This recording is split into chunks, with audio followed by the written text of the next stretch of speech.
ایک گھنے جنگل میں ایک خوبصورت اور بہادر شیرنی رہتی تھی۔ وہ جلد ہی ماں بننے والی تھی، اس لیے اکثر آرام کرتی اور اپنے بچوں کے بارے میں سوچتی۔ ایک دن ایک چالاک اور خطرناک لومڑی جنگل میں آئی۔ اسے معلوم ہوا کہ ایک شیرنی اکیلی ہے اور جلد ماں بننے والی ہے، تو وہ بولی، یہی تو بہترین موقع ہے، یہ تو بھاگ بھی نہیں سکتی۔ لومڑی نے اپنے جال تیار کیے اور شیرنی کی پناہ گاہ کے قریب چھپ گئی۔ لیکن جنگل کے دوسرے جانور شیرنی سے بہت پیار کرتے تھے۔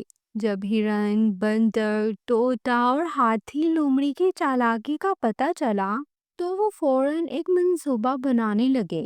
بندر نے لومڑی کی بندوق چرا لی، طوطے نے آسمان میں اڑتے ہوئے شور مچایا تاکہ باقی جانور ہوشیار ہو جائیں۔ ہرن نے لومڑی کو اپنے پیچھے لگایا تاکہ شیرنی کے پاس نہ جا سکے، اور ہاتھی نے جا کر لومڑی کے جال روند ڈالے۔ لومڑی حیران اور پریشان ہو گئی، بندوق غائب، جال خراب اور جانوروں نے اسے گھیر لیا۔ ڈر کے مارے لومڑی نے بھاگنے میں ہی عافیت جانی۔ شیرنی نے سب کا شکریہ ادا کیا اور کہا، آج تم سب نے نہ صرف میری بلکہ میرے آنے والے بچوں کی بھی جان بچائی ہے۔ اس دن کے بعد جنگل کے سب جانور اور بھی زیادہ اکٹھے ہو گئے اور وعدہ کیا کہ وہ ہمیشہ ایک دوسرے کا خیال رکھیں گے۔ تو اس کہانی سے یہ سیکھنے کو ملتا ہے کہ اتحاد میں طاقت ہے اور ہر زندگی کی اہمیت ہے، چاہے وہ انسان کی ہو یا جانور کی۔